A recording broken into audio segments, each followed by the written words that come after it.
할렐루야. 임마누엘 찬양대의 귀한 찬양 감사드립니다. 오늘 또 우리의 목자 되신 하나님과 예수 그리스도로부터 나오는 은혜와 평강이 예배하시는 모든 성도님들의 삶 가운데 가득하시기를 축복합니다. 요즘 우리 사회는 여러 가지 위기에 직면했습니다. 기후가 많이 망가지기도 했고요. 또 환경이 또 파괴가 되었습니다.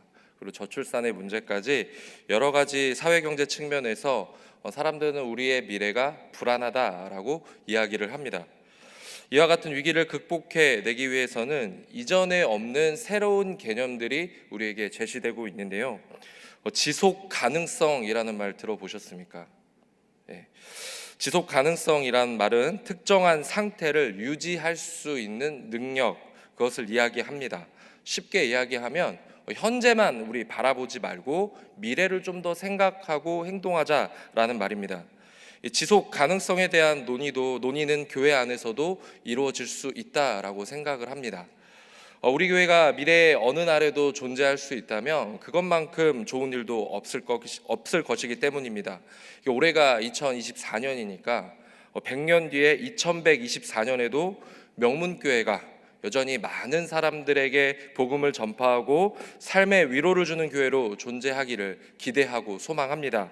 그렇게 하기 위해서는 우리가 어떻게 하면 이 교회를 지속 가능할 수 있게 할 수 있는지 그 방법을 우리는 모색해야 할 것입니다. 교회가 계속해서 그 생명력을 이어갈 수 있는 방법은 바로 영적인 재생산을 이루는 것에 있습니다. 우리가 누리고 있는 하나님의 사랑과 복음의 능력이 우리 안에서만 머물러 있는 것이 아니라 그것을 누려보지 못하는 많은 사람들에게까지 전달이 되어야 하는 것입니다. 하나님의 사랑을 전하지 않으면 듣는 사람이 없고 결국 교회의 생명력은 사라져 버릴 것입니다. 그래서 교회의 영적인 재생산의 능력은 복음을 가르치고 지키게 하는 오직 전도를 통해서만이 이루어질 수 있는 것입니다. 성경은 우리에게 하나님의 사랑에 대해서 증거합니다. 하나님이 우리를 어떻게 사랑하시는지 그 마음을 담아서 우리에게 전달하고 있습니다. 하나님은 자신의 백성들이 영원토록 그 사랑을 잊어버리지 않고 누리며 살아가기를 원하셨습니다. 그래서 율법을 주셨고요. 그리고 하나님의 말씀을 기록하게 하셔서 그것을 우리에게 가르치고 알게 하고 기억하게 하라라고 말씀하셨습니다. 이제 그 말씀이 이 땅에 내려오셨습니다. 바로 예수님이 이 땅에 오셔서 하나님의 나라를 몸소 보이신 겁니다. 예수님은 자신의 삶으로 하나님의 나라가, 하나님의 사랑이 무엇인지 우리에게 보여주셨습니다. 예수님은 가는 곳마다 복음을 선포하십니다. 그러자 병든 자가 깨끗함을 입었고요, 육신의 장애가 회복이 일어났습니다. 또 자유가 회복이 되고 복음의 능력으로 귀신이 떠나가고 죄인이 용서받는 놀라운 일들이 이 세상 가운데 펼쳐지게 되었습니다. 예수님은 이러한 일들을 통해서 하나님이 이 땅을 얼마나 사랑하시는지를 보여주셨습니다. 또 이 사실을 통해서 하나님이 언제나 우리와 함께 계시다라는 사실을 우리에게 알게 하였습니다. 그런데 사람들은 그것을 깨닫지 못했고 결국 예수님을 십자가에 못 박았습니다. 십자가에 달린 예수님을 바라보며 사람들은 예수님이 틀렸다 외치며 예수님이 전하신 하나님 나라의 복음을 외면합니다.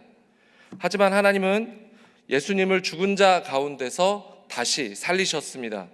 이는 예수님이 보이신 하나님의 나라가 죽음으로 모든 것이 끝나버리는 것이 아니라 부활의 새 생명을 통해서 계속해서 힘있게 역사하고 있다라는 사실을 우리에게 알려주고 있는 것입니다.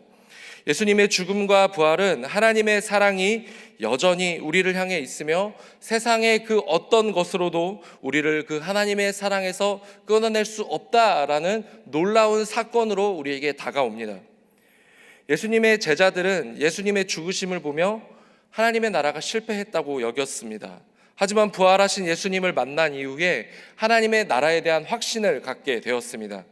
예수님은 하늘에 오르시며 다시 오실 것들을 약속하셨습니다. 이 재림의 때가 와야 비로소 하나님의 나라가 완성이 된다라고 말씀을 하신 것입니다. 예수님은 이 모든 사실을 제자들에게 알리시며 모든 민족으로 전도하고 또 그들에게 가르치고 지키게 하라라고 명령을 하셨습니다. 예수님은 하나님의 나라가 제자들에게서 머물러서 멈추는 것이 아니라 더 나아가 모든 민족에게 복음을 들고 또 하나님의 사랑으로 그들을 변화시키고 하나님께로 데리고 오기를 예수님은 원하셨습니다. 그래서 예수님은 제자들에게 하나님의 나라를 함께 꿈꾸게 하시고 하나님 나라의 지속 가능성을 열어가게 하신 것입니다. 우리는 예수님이 남기신 유언을 지상 명령이라고 부릅니다.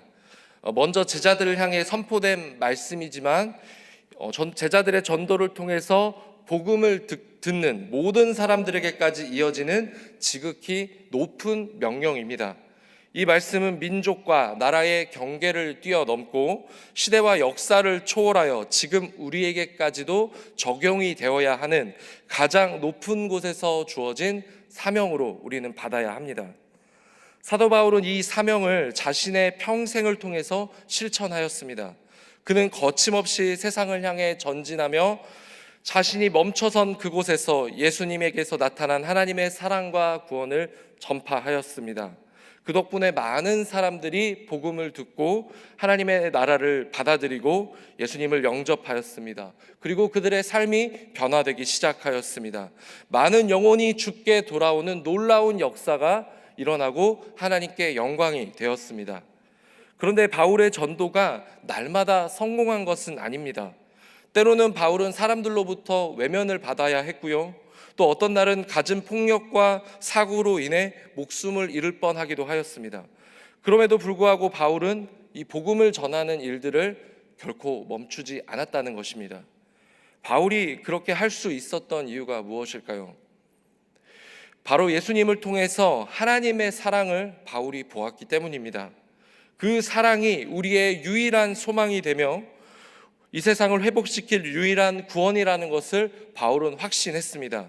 또한 그 사랑을 듣지 못하는 자들에 대한 그 영혼에 대한 안타까움이 바울의 마음 가운데 있어서 바울의 심령을 변화시킨 것입니다. 바울은 이 세상을 사랑하시는 하나님의 마음으로 죽기까지 그 사랑을 실천하신 예수님의 마음으로 복음을 증거하지 않을 수 없었던 것입니다. 우리도 다 전도 해봤잖아요. 전도가 참 어렵습니다. 이 전도가 어렵게 느껴지는 이유는 어쩌면 거절에 대한 두려움 때문이지 않을까 생각합니다. 내가 복음을 말하는 것조차도 부끄러운데 괜히 이야기 꺼냈다가 사람들이 외면하면 부끄러움을 당할까 봐 그게 두렵게 느껴지는 겁니다. 두렵다 보니 말하기가 어렵고 또 말을 하지 않다 보니 복음을 전해야 한다는 그 열정마저도 식어버리는 것 같습니다. 그러한 상관관계 속에서 우리에게 전도하는 일은 굉장히 멀게만 느껴집니다. 열정이 있는 누군가의 사명이겠거니 생각하고 내일은 아니라 여길 때가 훨씬 더 많습니다. 그런 우리에게 바울의 권면은 영혼을 찔러 깨우는 바늘과 같이 날카롭게 우리의 마음을 파고드는 것 같습니다. 오늘 읽은 디모데 후서는 바울의 최후의 서신이라고 불립니다. 복음을 전하다 감옥에 갇힌 바울은 이제 자신의 생명이 얼마 남지 않았음을 느끼게 됩니다. 그래서 자신의 제자인 디모데를 향해 유언과 같은 마음으로 이 편지를 작성한 것입니다. 특히 디모데후서 4장은 사랑하는 제자를 향한 마지막 당부이자 권면으로 바울의 간절함이 매우 진솔하게 담겨 있는 것 같습니다. 디모데후서 4장 3절과 4절에 보면 때가 이르리니 사람이 바른 교훈을 받지 아니하며 귀가 가려워서 자기의 사욕을 따를 스승을 많이 두고 또 그 귀를 진리에서 돌이켜 허탄한 이야기를 따르리라. 사람들은 저마다 자신의 잘못을 바로 잡는 말보다 자신의 귀를 즐겁게 하는 이야기를 더 좋아합니다. 올바른 삶의 이야기보다는 재미와 감동을 추구하면서 거기서부터 만족을 얻으려고 하는 것이죠. 이러한 모습은 이전 시대나 지금 우리의 모습이나 크게 다르지 않은 것 같습니다. 하지만 바울은 이런 시대의 현실을 경계합니다. 듣기에 좋은 말만 쫓아다니는 사람들에게 복음을 듣는 기능이 사라져 버릴 수 있기 때문입니다. 바울은 디모데를 향해서 이러한 현실적인 어려움을 이야기하지만 그럼에도 불구하고 확신을 갖고 복음의 증거자로 살기를 권면합니다. 그것이 우리의 사명이고 직무이기 때문입니다. 복음을 전하는 자는 모든 일에 신중해야 합니다. 이 개그 프로에서 기독교를 풍자하는 것처럼 가볍게 우리의 복음을 대해서는 안 된다라는 겁니다. 하나님의 나라를 전하는 일은 언제나 세상으로부터 외면을 받아왔고, 이 외면은 단순히 거절이 아니라 고난을 주는 어떤 그런 긴장 상태 가운데 놓여 있기 때문입니다. 우리는 외로운 싸움이 될지 모르겠지만 걸어가야 하는 이 길 위에서 우리는 최선을 다해서 긴장하고 날마다 마음의 굳센 믿음을 가지고 우리는 이 길을 걸어가야 합니다. 왜냐하면 이 길만이 생명의 길이기 때문입니다. 하늘에 오르신 예수님께서 이 땅에 다시 오실 것입니다. 예수님의 재림을 믿는 자들만, 예수님은 쏙 빼내가서 천국을 이루는 것이 아닙니다. 그날은 모든 사람들이 이 땅에서 자신의 삶에 대한 분명한 심판을 받는 크고 두려운 날이 될 것입니다. 주님의 재림의 때는 언제인지 알 수 없으나 그날이 가까이 오고 있습니다. 그렇기 때문에 우리는 막중한 책임을 갖고 그 심판에서 벗어날 수 있는 하나님의 사랑과 놀라운 구원을 우리는 증언할 수 있어야 하는 것입니다. 그렇기 때문에 바울은 디모데에게 이 직무를 감당하기를 엄하게 명령하고 있는 것입니다. 우리는 종종 전도에 대한 이야기를 할 때 전도를 할 수 없는 여러 가지 이유들을 들곤 합니다. 그 이유를 들어보면 굉장히 합리적이고 타당합니다. 어떻게 바쁜 사람을 붙들고 복음을 전합니까? 우리가 도를 하십니까도 아니고, 또 예수님에 대한 이야기는 너무 유명해서 이제 사람들에게 별 감흥이 없습니다 라고도 이야기합니다. 또 나는 너무 할 일이 많고 바쁘기 때문에 복음을 증거할 시간이 딱히 마련되지 않을 것 같습니다. 또 어떤 사람들은 내가 그렇게 매력적이지 않아서, 나는 말주변이 없어서 복음을 내가 아무리 전해도 사람들이 관심을 갖지 않을 겁니다 라고 이야기하는 분들도 계실 겁니다. 그런데 우리 한번 생각해 봅시다.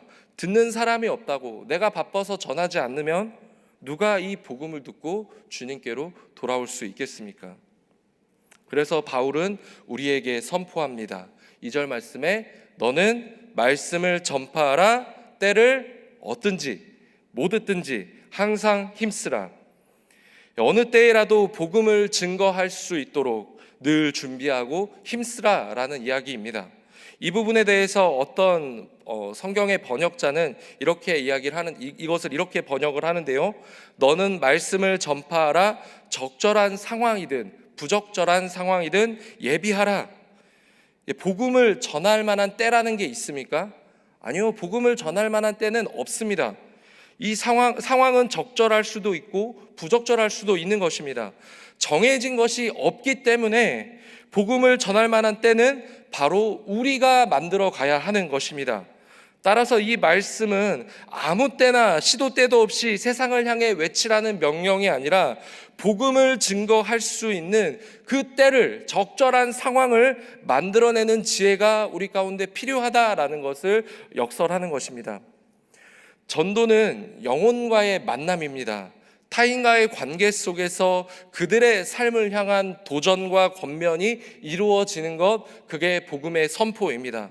예수를 안 믿는 사람에게 예수를 믿으세요, 예수님이 여러분의 구원이 되십니다 라고 말하는 것은 결국 그가 살아온 인생과의 부딪힘이 될 것이고 가치관의 충돌을 일으킬 겁니다. 따라서 전도자에게 필요한 자세는 바로 신중함과 지혜로움과 더불어 범사의 오래 참음인 것 같습니다. 복음을 가르치고 잘못을 꾸짖고 경계하고 복음에 합당한 삶을 권하기 전에 우리에게 우선 되어야 할 일은 바로 인내입니다. 인내는 모든 일에 앞서야 하는 것입니다. 인내라는 것은 순간의 감정, 억하심정들을 감당해내는 것입니다. 또 인내는 기다림입니다. 또 인내는 여유입니다. 내 말과 행동에 담긴 나의 인격에서부터 그 인내가 준비되어 있지 않으면 전도의 기회는 쉽게 우리에게 얻어지지 않을 것입니다. 사람은 쉽게 변하지 않습니다. 또 심지어 요즘은 사람은 고쳐 쓰는 게 아니라고도 이야기를 합니다. 그래서 전도하는 사람은 인내함으로 하나님의 마음을 품고 그 사람을 기다릴 수 있어야 하는 것입니다. 복음은 결국 하나님의 사랑으로 그 사람을 변화시키는 것에 있기 때문입니다. 하나님의 사랑은 말이 아니라 그 사랑을 실천할 때 능력으로 나타나는 것입니다. 복음을 증거하기 위해서는 우리의 인격에서부터 하나님의 사랑으로 준비가 될 수 있어야 합니다. 예수님이 자기의 삶으로 하나님의 나라를 보이셨던 것처럼 우리도 말과 행동을 통해 우리의 삶으로 하나님의 사랑을 보일 수 있어야 합니다. 하나님의 나라는 하루아침에 자동으로 이루어지지 않습니다. 이 복음이 쉽게 전해지지 않는다는 것을 이야기합니다. 수많은 거절과 외면 속에서도 믿음의 선배들이 자신의 사랑과 수고와 인내의 헌신을 통해서 지금까지 우리에게 전달하였고 우리는 그 복음을 들음으로 그 인내의 시간을 통해서 우리가 지금 여기까지 나와온 것입니다. 교회의 지속 가능성은 결국 영적인 재생산, 즉 전도를 통해서만이 이루어질 수 있습니다. 전도의 핵심은 바로 영혼 구원에 대한 갈망, 또한 구령의 열정에 있습니다. 이 시대는 점점 더 자신에게만 집중하라 이야기를 하고 타인에 대한 감각을 무기력하게 만드는 것이 옳다라고 이야기를 합니다.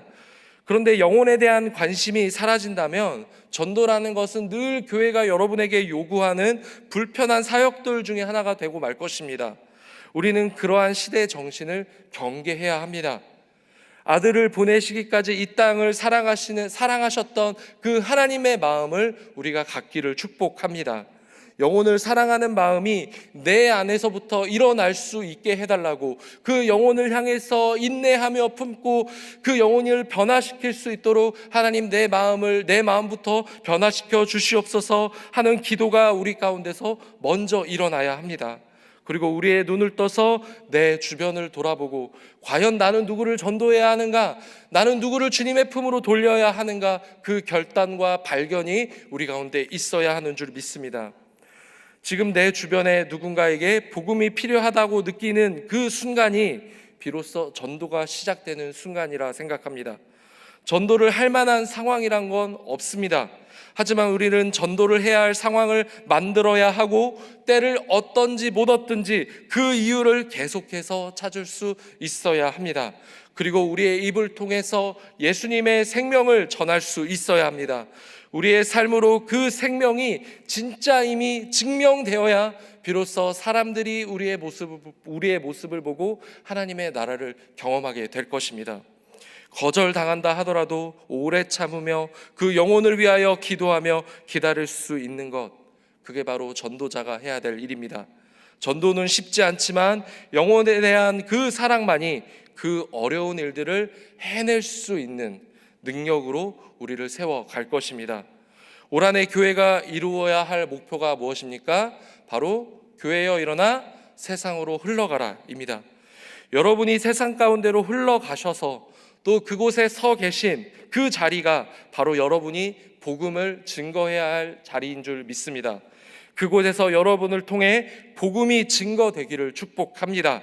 여러분의 말과 행동에 담긴 하나님의 사랑으로 예수 그리스도가 우리의 유일한 소망이 된다는 것을 여러분이 보여주십시오. 하나님은 영혼 구원을 위한 우리의 작은 몸부림을 기쁘게 사용하실 것입니다. 전도의 밀어남을 통해서 하나님의 나라를 우리 가운데서 이루어 가 주실 것입니다. 그렇게 일하실 하나님을 기대하고 소망하면서 우리 함께 우리의 삶의 자리로 흘러가 거기에서 복음을 증거하는 우리의 삶이 되기를 예수 그리스도의 이름으로 축복합니다. 이 시간 우리에게 함께 하시며 우리와 동행하시며 일하실 하나님을 기대하고 소망하면서 다 함께 찬양했으면 좋겠습니다.